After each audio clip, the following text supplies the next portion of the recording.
Hello all you fine beautiful people, I'm back here once again with another video, and today I'm going to be doing it, yes I'm doing it, ranking all 23 Yes albums, including the Lawyer album of Anderson, Bruford, Wakeman, Howe, and Key Studios. So without further ado, I'm going to mention, while I get into this, that after about Drama, most of these albums I've heard once or twice.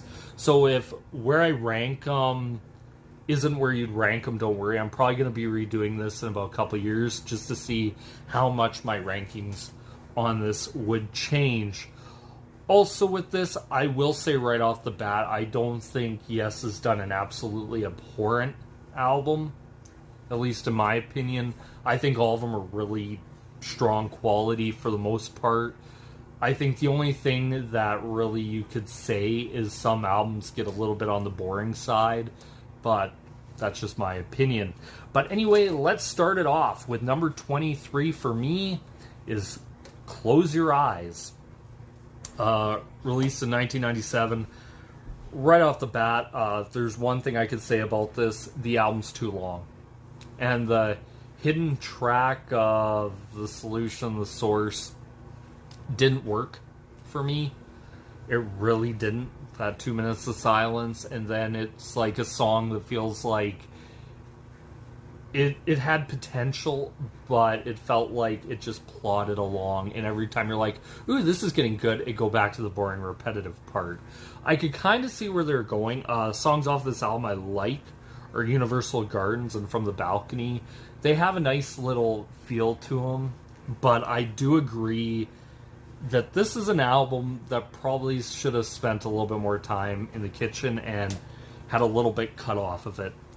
On to album number 22 for me is surprisingly Union. I remember listening to this, I didn't mind it, which I'm like, that's a pretty good sign, I don't mind it. I just think all the albums on this were kind of better. I think the main critique I can say for why Union is so low is just listen to the concept of this album. 8 musicians, or let me think about that. Yeah, a bunch of musicians get together with huge egos, decide to record, one side would record a part, send it to the other, back and forth, is that it turns into pretty much a cluster. You know where it's going. You know it's bad. The concept wouldn't have worked. I know probably after the fall of the Berlin Wall, I think even Yes figured, well, we could get back together.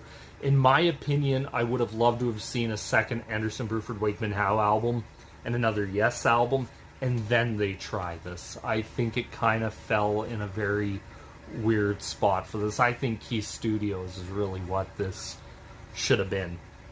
On to album number 21, which is actually surprising to me as well. Big Generator. And I'll throw this also onto Union as well. With Big Generator, is there's songs on here that just do not feel like they were written for Yes. They feel like they're written for other bands, and maybe John Anderson or Chris Squire, somebody heard it and they're like, you know what, let's try that out as a song. It's an idea. And listening to it, I think where Big Generator is better than Union is I think Big Generator, when it hits, it's really good. But also when it drops off, it's not. And I think there's songs on there, especially one song that keeps coming to mind is Shoot High, Aim Low is a song that feels... I don't know if people would agree with me on this, but it feels a lot like Pink Floyd type harmonies in Yes, and it just feels very weird, and it kind of goes on forever. I think that's one thing that I really noticed is some of these songs go on forever, and I think Big Generator also had the distinction of falling in a really strong year for music, which was 1987. I think had this come out maybe a year or two earlier, I think it would have actually been more well received. But I think by the time this came out, I think the whole synth pop Yes's 90125 was kind of waning, where it's like, yeah, we want something new, but we don't want this. On to album number 20, Talk, 1994. One thing I'll say about Talk is it's very 90s, where people say, oh, the 80s are dated, the 70s, I think, for sound are also dated a little bit, but also the 90s have a very distinctive sound. And I feel at times listening to this, I kind of feel, what would be a great example for that? Like I kind of feel it's very much an album of its time. And it feels like the end of the Rabin K, John Anderson, Squire. I think you throw Billy Sherwood in there. Alan White. It just feels like a band that's coming off a Union. It's better, but how much better than Union is it? I think The Endless Dream is the best song off this album. I know some people don't like that song. The Calling's another one that I like. But very much what I notice with a lot of these albums is there are albums with John Anderson where vocally, how do I put it? It's a lot of John Anderson. And it's a lot of singing. And I think Uriah Heep's another band that falls very much victim to this, where it feels like there's times where the singer should be cut off and the music should be able to breathe.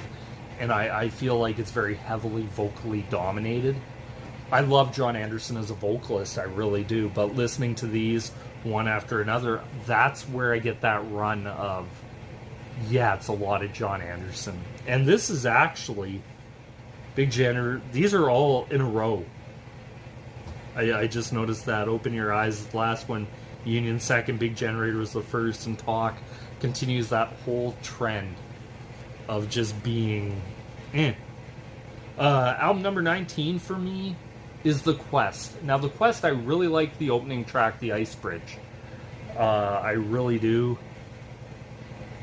Other parts of the albums, I think, what's the name? Classic Albums Review, I believe it is, had a perfect point about The Quest. Yes, like very many bands from this era, has never fully distanced themselves from the 1980s. Especially vocally, the AOR sound. It always seems to come back up in Yes. And The Quest is an album where I do hear it. There are some really great moments. Like I said, the Ice Bridge, the opening track's really good. I think it's a strong album. But it's just a really interesting listen, but it's something that I listened to, and as I was coming up, kind of the next 3 albums kind of also fall into this category, as the next one is Fly From Here, which I heard both the Benoit David version and also heard the Benoit David and also like the Trevor Horn, I believe Jeff Downes version of Fly From Here.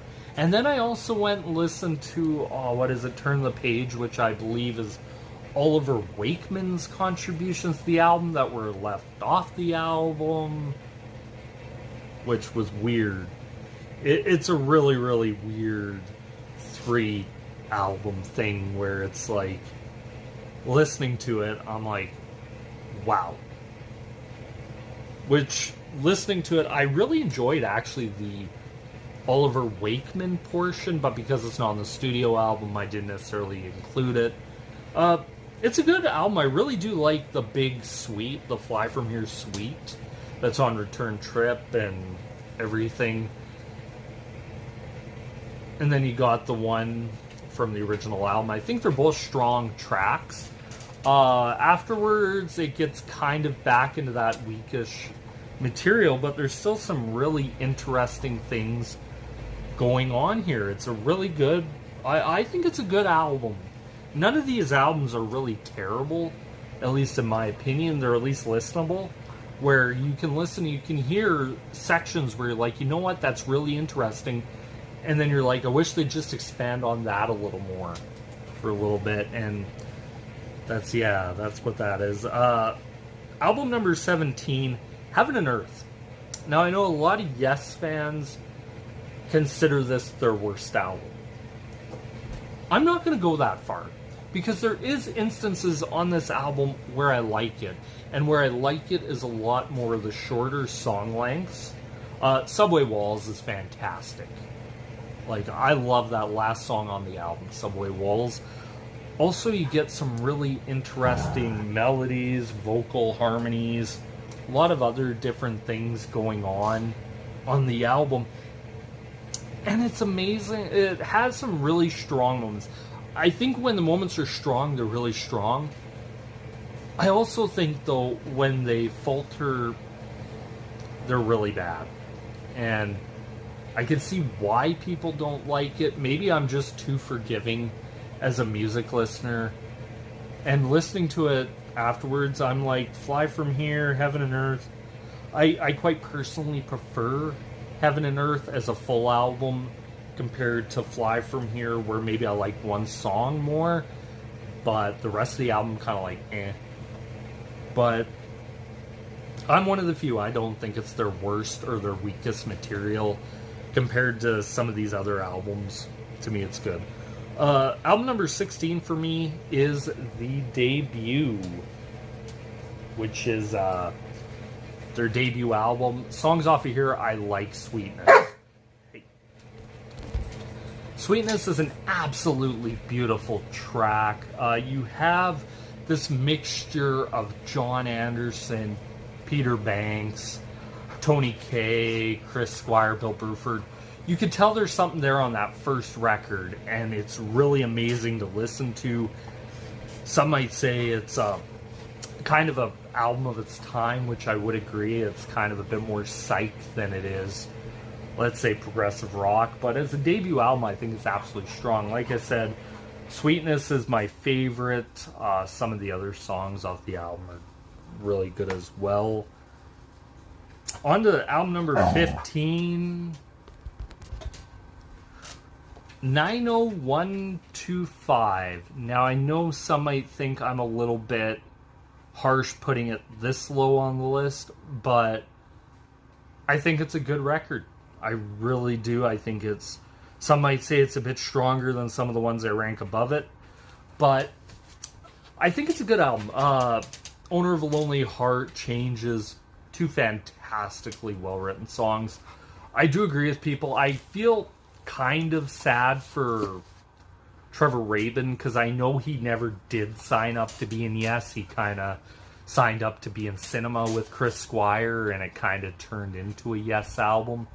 But I think he made the most of it, and I think they did a really damn good record. I'd say this was kind of the peak of Yes before really the descent happened and kind of the falling into a lot of these other albums throughout the 80s, 90s, 2000s. I think this is Yes really rediscovering a new sound and trying something different and trying to be progressive, fitting a little bit into that pop mold, but also trying to write some complex music as well. Album number 14, after that, Time and a Word. The Prophet, Time and a Word, fantastic songs. Astral Traveler, I believe, is also on this album. Just, wow. As their second album, you can tell there's a stark contrast. I kind of feel sorry at times for Peter Banks, because I think the band went in a different direction, and I think by the time they did, even he figured, like, I'm no longer in this band.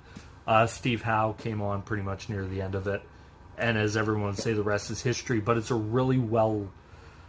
I would say it's the start of the Chris Squire bass, I believe, is on this album, where the producer was listening to it through headphones and not through the monitor, and he couldn't hear the bass, so he kept turning the bass up, and Chris Squire's like, yes, yes, yes, you can hear me now.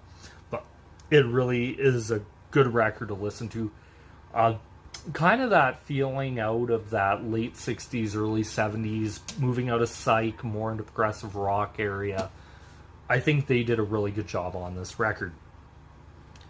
Next album, number 13, is their latest release, Mirror from the Sky.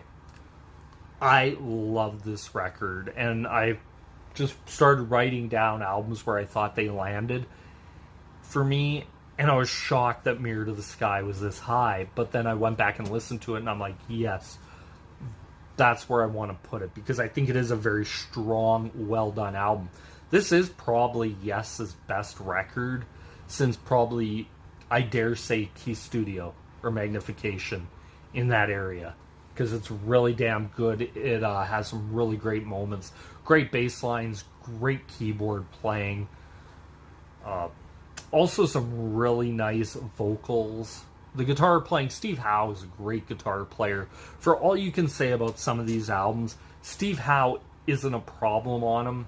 Maybe the songwriting isn't quite up to snuff, but they're not bad. They're very competently well produced songs. This one's also the first one without Alan White for the first time since Close to the Edge, which is the last album he never had anything, I believe, to do with it. Fantastic to listen to. All Connected, Cut the Stars, just some fantastic. Everything on this album I listen to and I'm like, I can just shut my eyes, and it feels a lot like an album later on here, The Ladder, which kind of feels like a re-energizing of Yes, where they had, I think, with The Ladder, Magnification, and Key Studios as being like a peak of 3 albums of Yes on their game. This feels like it could be the start of something. On to album number 12 for me. Probably the weakest album, or maybe not the weakest album, one of the weakest albums. Probably the one in between 90125 that I think Yes fans would say is probably the weakest between that and the Yes album would probably be Tormato.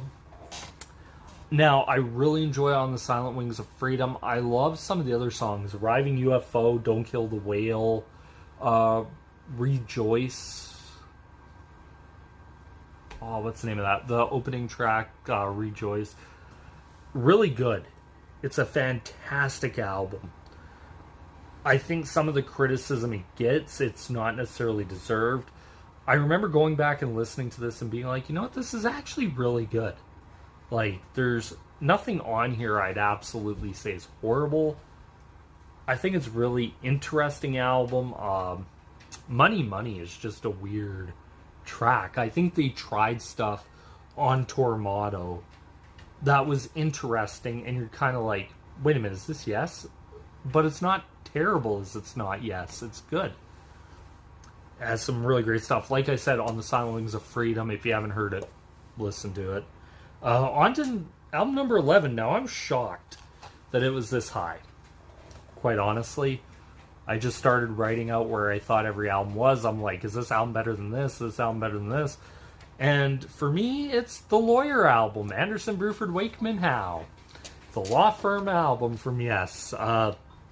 Yes, pretty much an all but name only. Fantastic. I think this hits where Big Generator didn't, and it hits where Union didn't.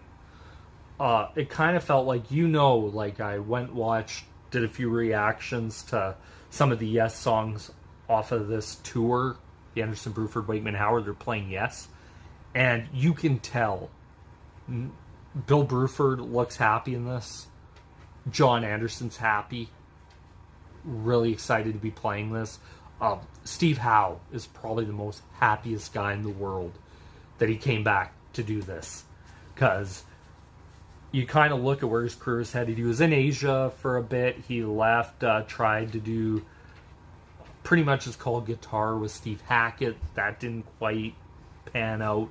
So he comes back kind of into the Yes mold, and they do this, and some great stuff. Some really, really, really good music off of this. Whether it be Order of the Universe is one. I believe Brother Mine is off of this album as well. Just some good stuff. I remember listening to it, and there's not a song over 10 minutes. But there's some there might be one in about the 10-minute range. But they're interesting. They're unique. There's something Rick Wakeman brings to Yes that no other person or keyboardist, whether it be really Oliver Wakeman, Tony Kaye, Jeff Downs, Igor Korshev, anybody else. There's just something about Rick Wakeman that makes Yes, Yes. And on this album, you just hear it, those keyboard flourishes, instead of it being very synth heavy. And just these awesome piano fills that just seem to really make the album work.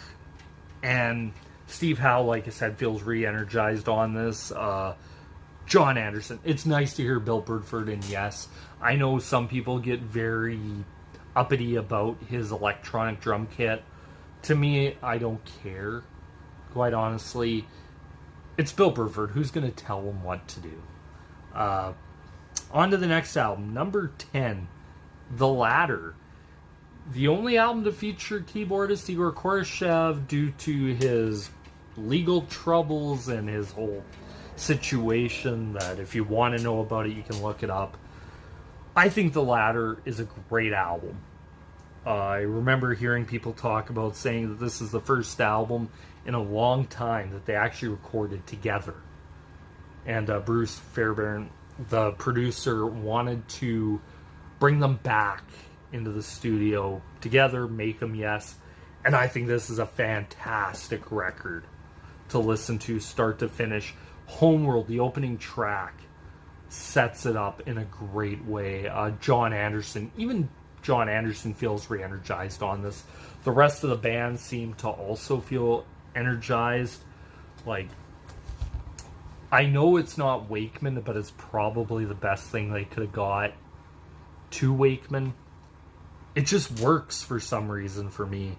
The Ladder is an absolutely fantastic record. It feels fresh. It feels energized. And coming off of Close Your Eyes, which is maybe one of their weakest album they come out, was a strong album. To me, listening to it, even Chris Squire seems re-energized on this. I don't know if it's going into the new millennium, kind of saying, okay, we're gonna ditch Close Your Eyes, forget about it. Let's come out with something awesome. And Roger Dean's artwork's back. And there's something about Roger Dean's artwork. You listen to it, you look at the album cover, it works.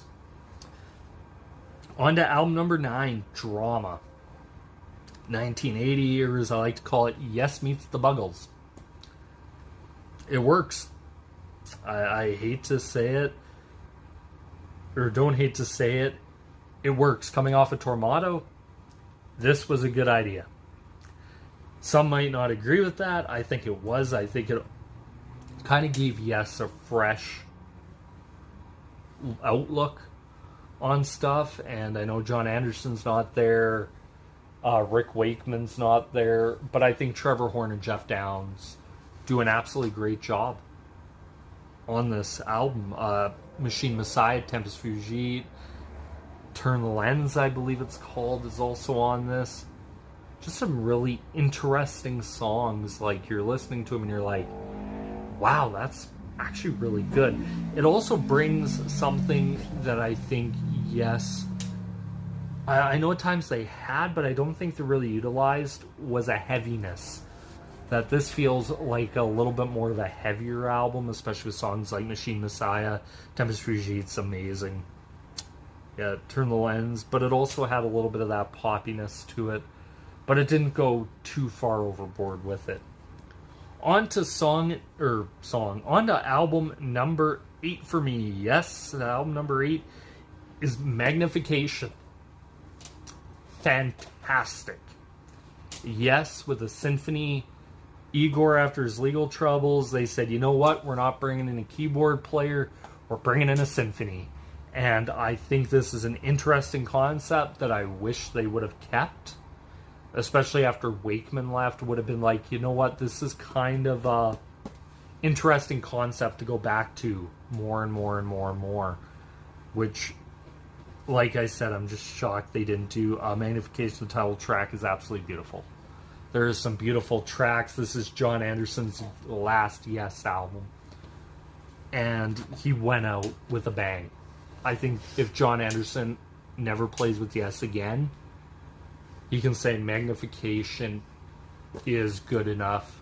I can go out on that album and I don't have a problem with it. On to album number 7, Key Studio. Some might be shocked these albums are ranked that high. I absolutely love them. Key Studio is a return to Yes. Rick Wakeman coming back in the band and then finding out that the Keys to Ascension studio tracks are being wasted and are not going to be put out as a full-length album. Instead, we're getting another album, Close Your Eyes. If I was Rick Wakeman too, I would leave as well. Because I'm like, this material is strong enough that it works for its own album. Mind Drive is fantastic. It returns Yes to Yes. And it's something that had to happen, especially after Union, after Talk. The Keys to Ascension is the keys to bringing Yes back. Roger Dean's artwork, I believe, was for that album. I don't know why they didn't get Roger Dean. I don't believe he did Key Studio album covers, or the album cover for Key Studio, but the music on it is fantastic. Wakeman, like I said, just brings something. Even what's his face? Steve Howe brings something to this. Very much like Union, where you get like Masquerade having these beautiful flurries of acoustic guitar. You get it here. You get heaviness. You get John Anderson talking about revolution and stuff, and it's really interesting. It's a great listen. Some might be shocked I have it 7th. I think from 8 up are all 5 out of 5 masterpieces. Going back and listening to them, I think all these albums are masterpieces. Put them in the Smithsonian. They're that good. All these albums. On to album number 6. Went back and forth on this with a few albums, and I just had to put it here.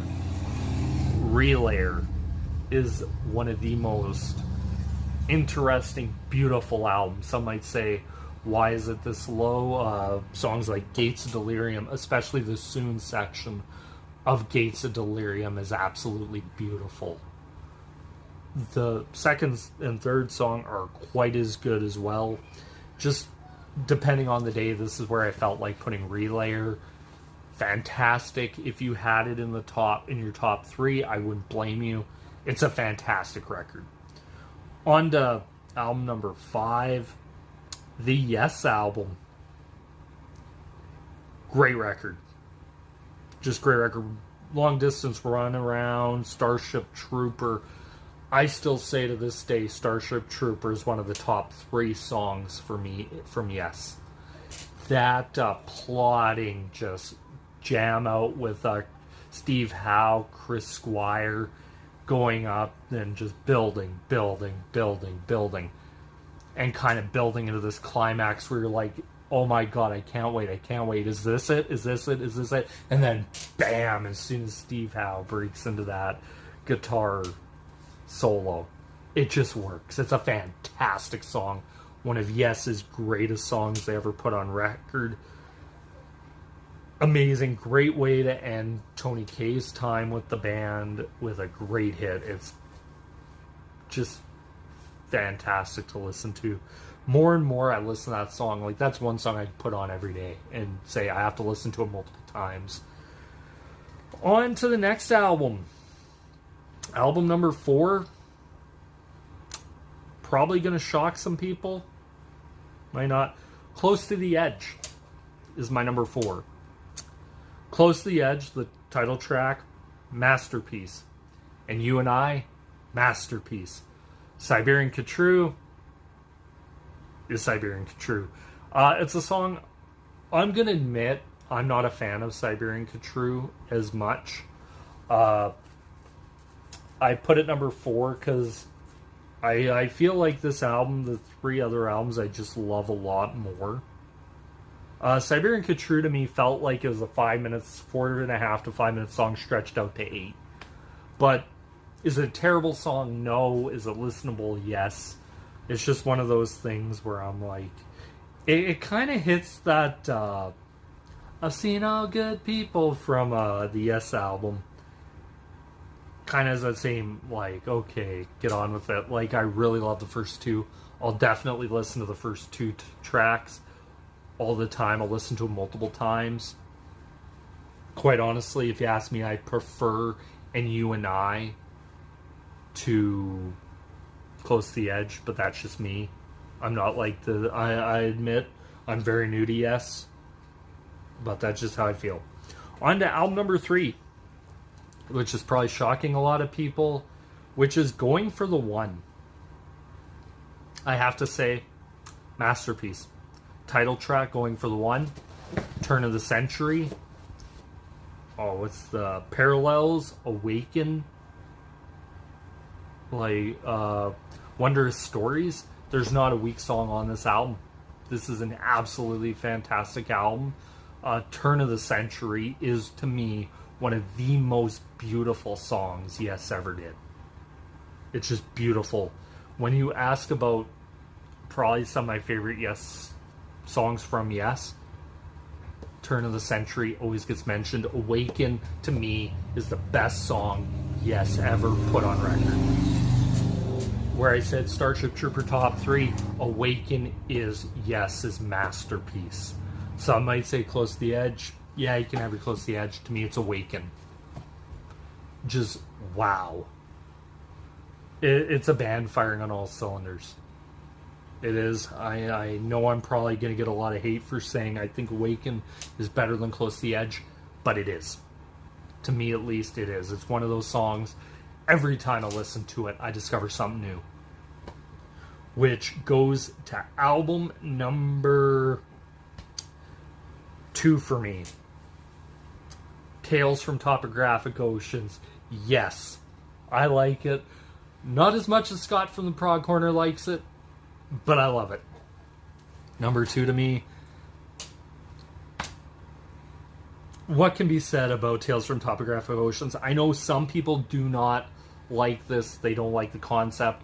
I'm going to say this. Yes is great at this, taking concepts other bands tried, reworking them, and making them Yes. To me, Tales from Topographic Oceans is their version of Soft Machine's Third, but instead they tell a story. They kind of take that whole concept, one song per side, across 4 sides, and it takes you on such a sonic journey that all you do is just put your headphones on and listen to it, and you get transported into this world where you're going through different peaks and valleys. The musicianship on this is superb. I know Rick Wakeman hates this. I'm sorry, Rick. I don't agree. I think this is absolutely beautiful. It's amazing to listen to. Number 2 on my list, takes you on such a cosmic journey. This is Yes at their creative peak. Like, to pull off this and pretty much say, kind of said, screw commercialism. We want to do something we want to do, and Tales is it. But for me, it's Fragile. Number 1 is Fragile. It is. It just is. Roundabout, South Side of the Sky, Heart of the Sunrise is my second favorite Yes song of all time. Just beautiful musicianship on that song. Chris Squire's driving bass. The Heart of the Sunrise. Then you get The Fish. And Fish, Long Distance Runaround. Oh man, Roundabout, South Side Sky. What I like to say here is they took what Pink Floyd, very much like what they did with Soft Machine's Third, they also did the same thing with Pink Floyd's Amagama, where you got 4 members composing songs on the album. What they were smart to do is they actually had other tracks that were written by the band, performed by a full band, and it works. This is where I wish Pink Floyd would have done that instead of just doing what they did with Amagama. But Yes is Fragile is one of those really great albums. I know some might say, does it have sort of that close to the edge. Tales from Topographic Oceans, Relayer, Yes album. I think it's might not have, in a lot of people's eyes, that level, but for me, I absolutely love Fragile. I can listen to it all the way through. Like I said, for Magnification, you could even include kind of Drum into that top 9. Those are very perfect records, and it was really hard coming up with this list because as I went through the other albums, I kind of knew what my top, like out of my top 6, 7 were. Listening to Key Studios, I was completely blown away. It's amazing. But after that, I'm like, holy shit, the rest of these albums. It's interesting. But anyway, that's my list. One thing I do want to mention, with most lists like this, it's very easy, like I said, to come up with your top 3, your bottom 3. Because bands usually have 3 really good albums and then the 3 really bad albums. With Yes, this was really, really difficult to do. It was. And it's really interesting going through the different incarnations of Yes and seeing why this band is held in such fervor. It's fantastic. But anyway, that's my list. I want to know, what do you guys think? Terrible, hate it? I should be burned at the stake for even dare putting some of these albums where I did. Anyway, that's my thoughts and opinions. Once again, I say thank you guys so much for watching. This is me here saying peace.